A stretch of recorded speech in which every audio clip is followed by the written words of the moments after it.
Good Friday to you. Let's start our weekend early and make this a nice short one this morning. Maybe. We'll see. We'll see how much I digress. Last couple days, we've been filling the time period between the supreme invocation or the evocation of Horus and the 3 days of the writing of the Book of the Law coming up in April 8th, 9th, and 10th by reviewing material relevant to Crowley's book on the High Holy Days subject, the Equinox of the Gods. And yesterday, I did a sort of review of the concept of the three aeons, magical aeons within human memory, that, or at least the way Crowley viewed the cycles of human consciousness. And I used as my illustration the difference between the way the older traditional versions of the tarot treated the card the Last Judgment, and how and why Crowley had changed or altered or amended or tweaked that judgment card, Last Judgment card, and replaced it with the card representing the stele of revealing from the Cairo escapades that brought in the Book of the Law and the change of the Aeon. So I went through the three Aeons, the Aeon of Isis, Osiris, and Horus, our current age, and I read from my words on it from the Thoth Tarot deck. I'm just for the sake of completion, I'm going to read the last two paragraphs from that before I do a little summary thing that Crowley said about the exact same thing in Equinox of the Gods. Are you confused? Don't be. Let me have some coffee. You have some coffee too.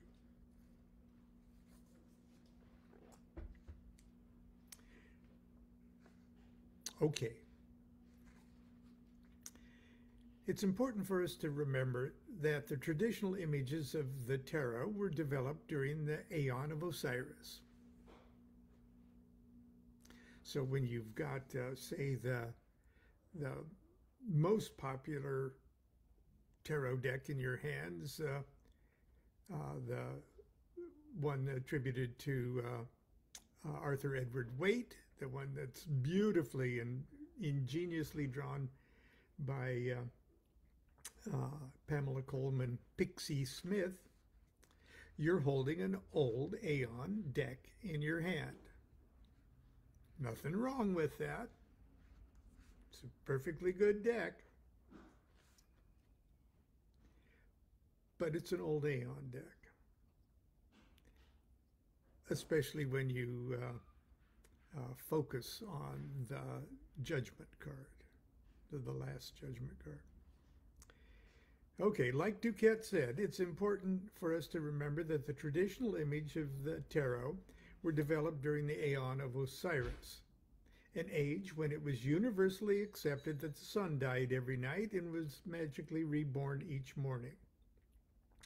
The old Last Judgment trump was a perfect example of the death, resurrection theme of the dying gods.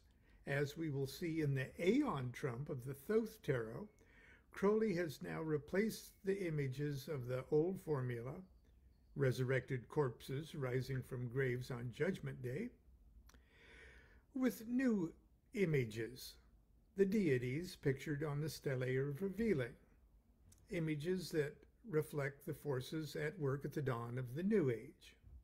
the forces that embody the new Aeon formula of continuous life.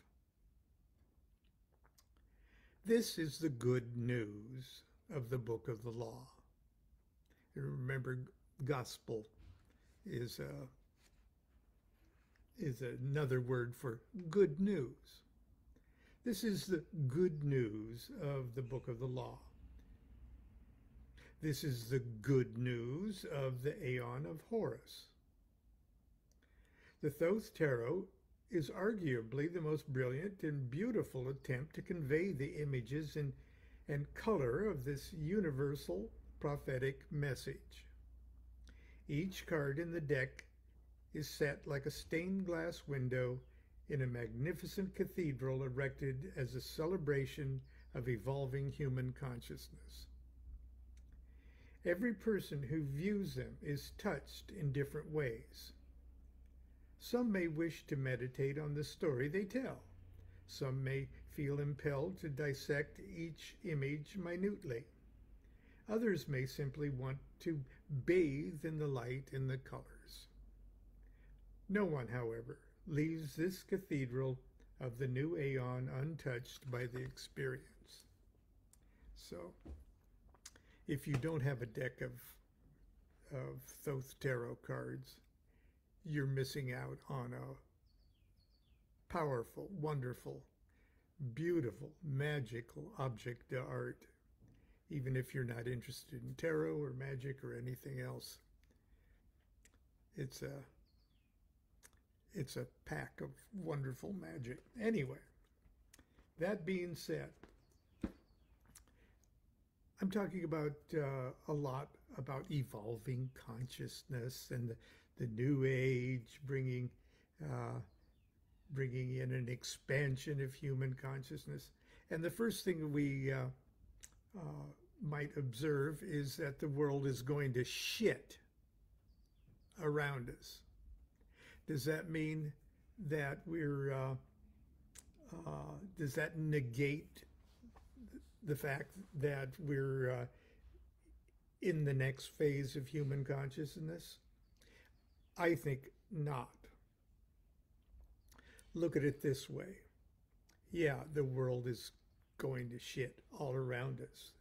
We'll be lucky, all of us, to survive 2 or 3 more generations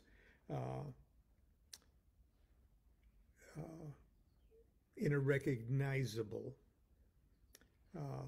environment. That being said, look at it this way. Human consciousness as a whole can indeed expand, can indeed advance, can indeed evolve. And those who are conscious of it, who strive to be in harmony with it, to exploit the new influx of human potential, take advantage of the formula, take advantage of the new Aeon. But it affects everyone. It even affects those who are as yet ill-equipped to exploit or take advantage of or embrace the mechanics of a new way of thinking, of a new way of being, of a new way of observing our own growth. So it appears at the beginning of each new age that there is a polarity shift or an injection of polarization, let me put it that way.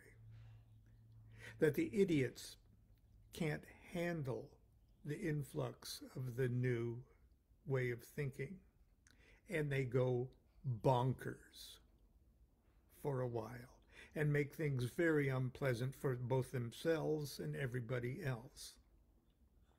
So the insanity that we see around us is a byproduct of this new expansion, this new advance, this new step in human consciousness. It's the early byproduct, unfortunate byproduct of idiots not being able to observe the new way. It'll eventually sink in, just in time for it to degenerate and make way for the new one. But it's the way these cycles go. And I'm not sure that consciousness is not tied to our biological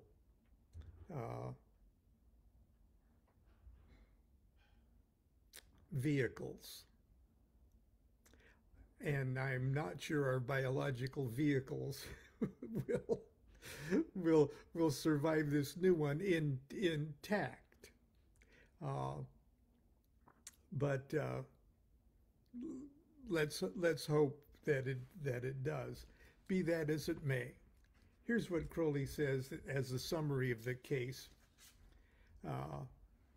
of these discussing the aeons in chapter 8 of the Equinox of the Gods. It's just a couple of paragraphs, so don't think you're not going to be able to get on with your weekend. In this revelation is the basis of the future aeon. Within the memory of man, we've had the pagan period, the worship of nature, of Isis, of the mother, of the past. The Christian period, the worship of man, of Osiris, of the present. The first period is simple, quiet, easy, and pleasant. The material ignores the spiritual. The second is of suffering and death. The spiritual survives to ignore the material, or the spiritual strives to ignore the material in the Aeon of Osiris. Christianity and all cognate religions worship death, glorify suffering, and deify corpses. The new aeon is a worship of the spiritual made one with the material. Now that's a meme. Why don't we just put that meme up? Okay. The new aeon is worship of the spiritual made one with the material, of Horus, of the child, of the future.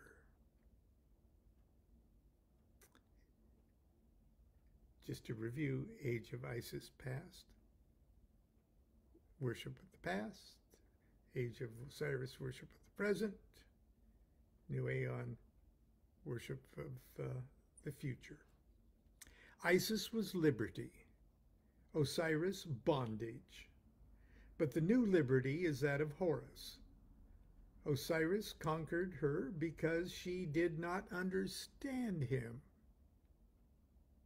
Horus avenges both his father and his mother. This child, Horus, is a twin, 2 in 1. Haru-Ra-Ha. Horus and Harpocrates are one, and they are also one with Set or Apophis, the destroyer of Osiris. This is by the destruction of the principle of death that they are born. The establishment of this new aeon is this new fundamental principle is the great work now to be accomplished in the world.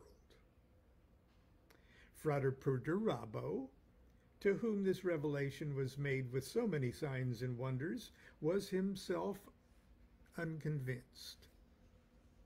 He struggled against it for years, not until the completion of his own initiation at the end of 1909 did he understand how perfectly he was bound to carry out this work. Again and again, he turned away from it, took it up for a few days or hours, then laid it aside. He even attempted to destroy its value to nullify the result. Again and again, the unsleeping might of the watchers drove him back to the work. And it was at this very moment that he thought himself to have escaped that he found himself fixed forever, with no possibility of again turning aside for a fraction of a second from the path. The history of this must one day be told by a more vivid voice. Properly considered, it is the history of continuous miracle. Enough if it is now said that in this law lies the whole future. It is the law of liberty, and those who refuse to proclaim it themselves slaves. Those who refuse to proclaim it themselves, Enough if it is now said that in this law lies the whole future. It is the law of liberty, and those who refuse it proclaim themselves slaves. And as slaves they shall be chained and flogged. Now, don't get this too literally, people, here. This is in their minds, in their hearts, in their spirits. Don't be go chaining and flogging anybody. It is the law of love, and those who refuse it declare themselves to be children of hate. And their hate shall return upon them and consume them with unending tortures. It is the law of life, and those who refuse it shall be subject to death. And death shall catch them unawares. Even their life shall be a living death. It is the law of light, and those who refuse it thereby make themselves dark forever. Do what thou wilt shall be the whole of the law. Refuse this and fall under the curse of destiny. Divide will against itself. The result is impotence and strife in vain. The law condemns no man except the law, and everything is lawful. Refuse the law, you put yourself beyond its pale. It is the law that Jesus Christ, or rather the Gnostic tradition of which the Christ legend is the degradation attempt to teach, but nearly every word he said was misinterpreted and garbled by his enemies, particularly by those who called themselves his disciples. In any case, the Aeon was not ready for the law of freedom. Of all his followers, only St. Augustine appears to have got even a glimmer of what he meant. A further attempt to teach this law was made through Sir Edward Kelly at the end of the 16th century. The bondage of orthodoxy prevented his words from being heard or understood. In many other ways has the Spirit of truth striven with man, and partial shadows of this truth have been the greatest allies of science and philosophy. Only now has success been attained. A perfect vehicle was found in the message enshrined in a jewel casket, that is to say, in a book, with the injunction, change not as much as the style of a letter. This book is reproduced in facsimile, okay, and every good Book of the Law, or volume of the Liber Alvel Legis, also contains the facsimile.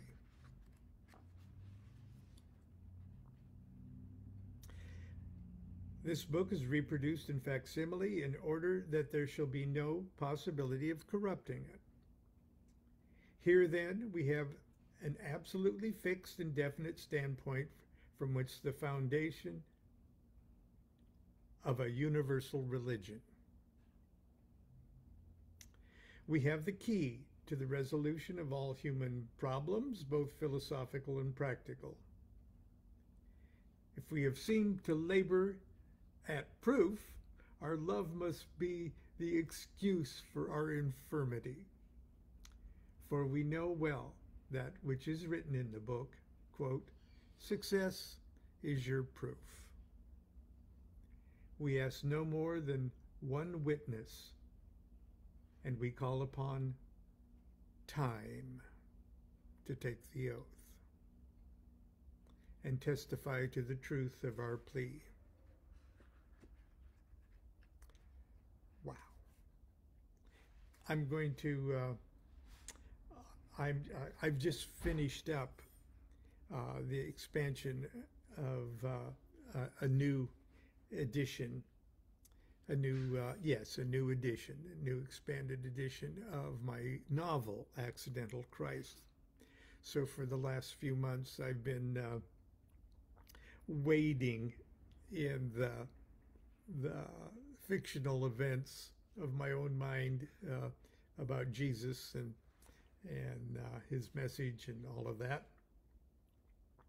So this sort of struck home with me as being quite familiar. There's a footnote here Crowley says about Jesus. Now we know that Crowley is accused of being anti-Christian and anti-Jesus, and but he's not. Okay, he may be anti-Christian in the way that Christianity completely lost itself for most of the last 2,000 years. But he really doesn't have, anyway, I won't apologize for that. Here's what Crowley says when he refers to the Christ legend, when he refers to Christ as a he, okay. Consulta Equinox 3, Volume 2, Jesus, a study of the New Testament, which is published as Crowley on Christ, where it is proved that Jesus is a composite figure of several incompatible elements. There is therefore no he in the case. The Gospels are a crude compilation of Gnosticism, Judaism, Essenism, Hinduism, Buddhism, with the watchwords of various sacerdotal political cults thrown at random into a hodgepodge of the distorted legends of the persons of the pagan pantheon, all glued with the semblance of unity in the interests of sustaining the shaken fabric of local faiths against the assault of the consolidation of civilizations, and of applying the cooperative principle to businesses whose throats were being cut by the competition. In other words, the wild circumstances of the Roman occupation and unification and corruption of the world at that time. Anyway, that's it for today. That's enough for Friday. Tomorrow is another day, and we'll stay with the subject right up until the time of the April 8th, 9th, and 10th, when once again the season will come to a close. Until then, I think you can find videos on YouTube of Constance reading each chapter of the Book of the Law. And you can find me reading each chapter of the Book of the Law, and other fun things. So feel free to search around on YouTube for events and offerings that are relevant to this period. Until tomorrow, continue to be good to yourself and be good to each other. Do without will shall be the whole of the law. Love is the law. Love under will.